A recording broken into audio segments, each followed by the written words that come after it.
Students, today you're going to learn a new lesson from your LR, that is the Traders of Seri.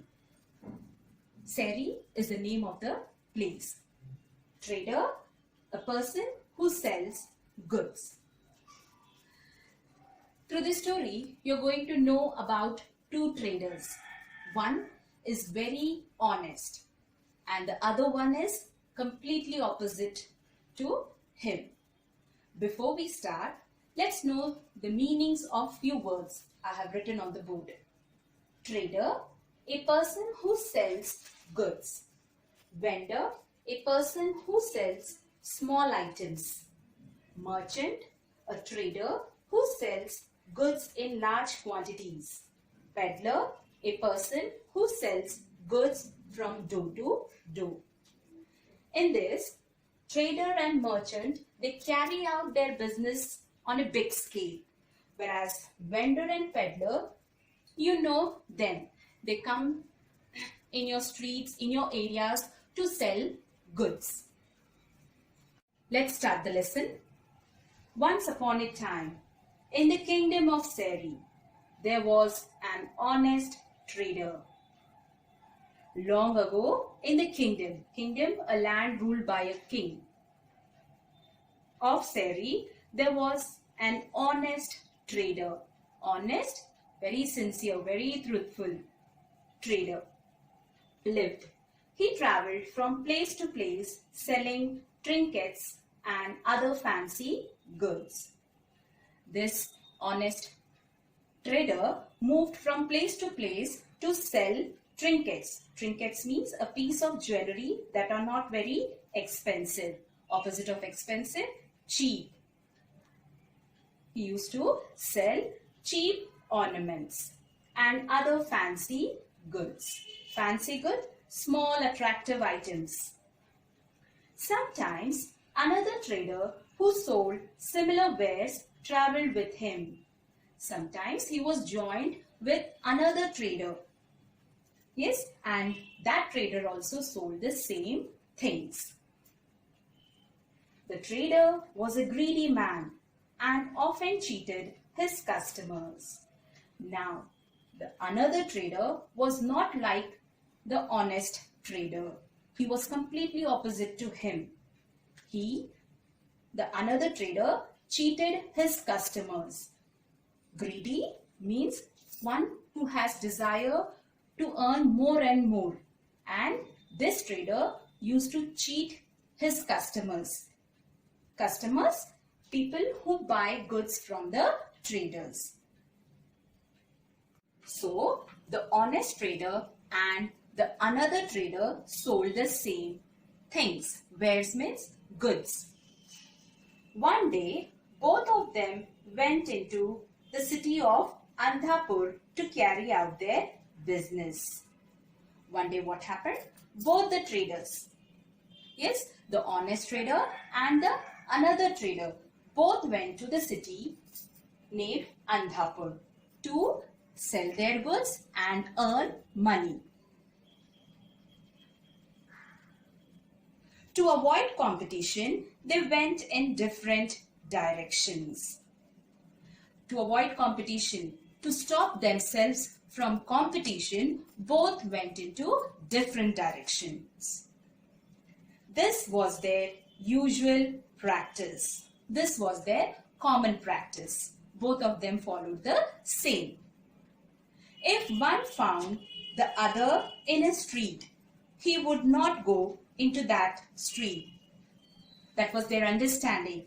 If one found another trader in the street, that is the first one found the other trader in the street, the first trader would not go into that street. Following the usual practice, they divided the city between themselves and began selling their goods. Both of them followed their common practice. They divided the city among themselves and started selling their goods. They went through the streets shouting, "Beads for sale, beads for sale," and people came out of their homes to buy goods. Children, in the beginning, I said about vendors and peddlers. how they come to our streets, our areas to sell their items. They shout for their items like vegetable seller. Yes, the same way these two traders went into the streets and shouted saying beads for sale. And people, after listening to them, came out of their houses to buy goods. An old woman and her granddaughter lived in that city. Children, both the traders came to the city of Andhapur to carry out their business. In that city, an old woman and her granddaughter, old woman's son's daughter, lived in that city. They belonged to a family of traders, and years before they had been very rich. Opposite of rich, poor. Now, the old woman and her granddaughter belonged to a family of traders. Many years before, they had been very rich. At that time, they were very rich. But now, at the present time, they had lost all their money and were very poor. The old woman and her granddaughter, they belonged to traders many years before.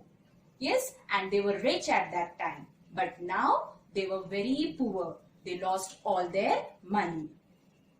They did whatever work they could find. Yeah? They did not have any particular work to do. Whatever they could find, they did that work to earn money and barely managed to find enough to eat and survive, and hardly managed to find sufficient food to eat and live. Afternoon, the greedy trader came to their street shouting, beads for sale, beads for sale. That day afternoon, the greedy trader came into their street. He shouted saying, beads for sale. Beads, a piece of glass or stone threaded to make a necklace.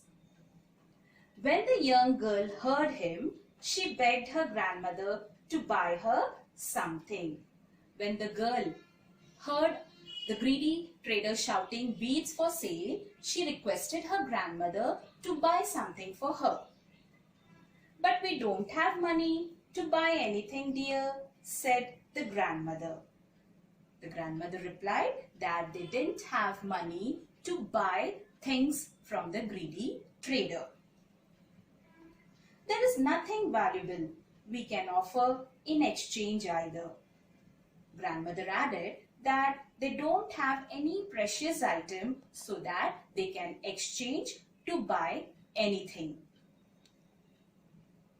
The girl looked around the house and found an old black bowl they never used. The girl looked around the house and found an old black bowl that they never used. She took it to her grandmother and said, "Grandmother, look, here's an old bowl." She picked that old bowl and showed it to her grandmother. "We never use it," she added, that they never used that old bowl. The old woman looked sadly at the bowl. The old woman's husband died many years back. It was the bowl her husband always used when he was alive. Her husband used this bowl when he was alive.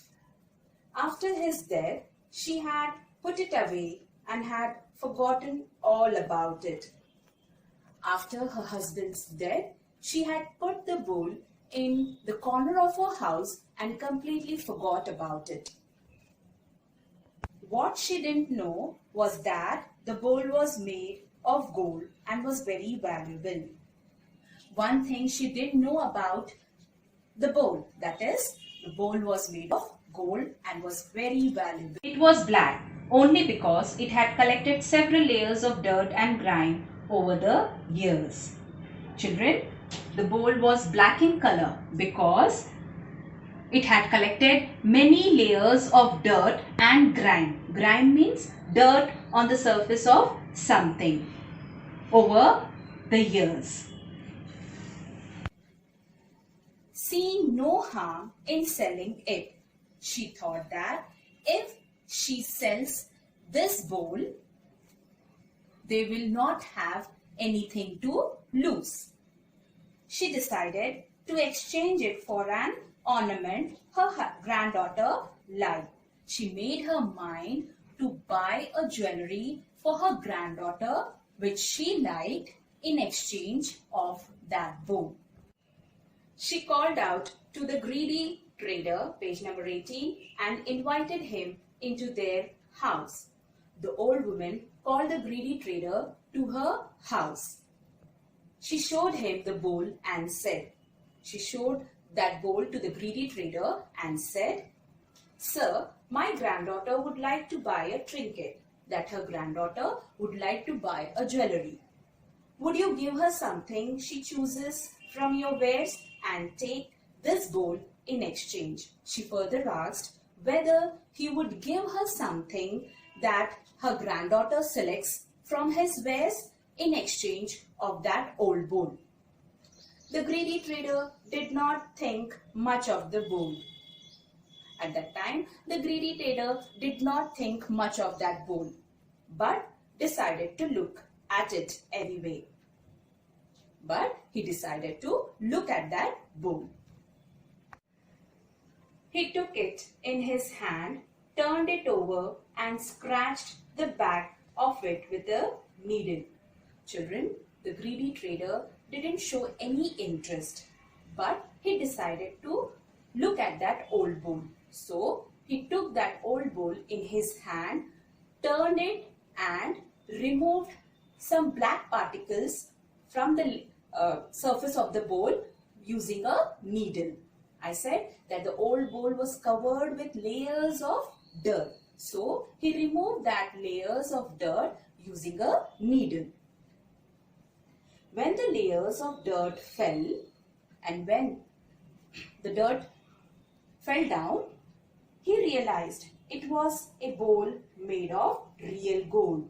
He came to know that the bowl was made of real gold. It was worth more than all the money he had. The cost of the bowl was more than the money he had. But since the old woman didn't know its worth, and the other side of the story, the old woman didn't know the value of that bowl, he decided to cheat her. The greedy trader decided to fool her. He thought, I will make them believe that the bowl is worthless. Now here children, he's planning. Yeah, he didn't say anything to the old woman. Just he was planning how he is going to fool them. What did he do? He thought that he would make them believe. Them, the old woman and her granddaughter, believe that the bowl is worthless, that the bowl is of no value, and walk away now, and he will just leave their house. Then I will come back later. Yeah, this is planning going on. After leaving their house, again he'll come back to old woman's house and pretend to take up their offer and would act to accept their offer because I pity them. Yeah, what's the reason of accepting their offer? He would feel sympathy towards them. That way, they will give it to me for very little money. And in this way, the old woman will give that old bowl to the greedy trader in a very less amount.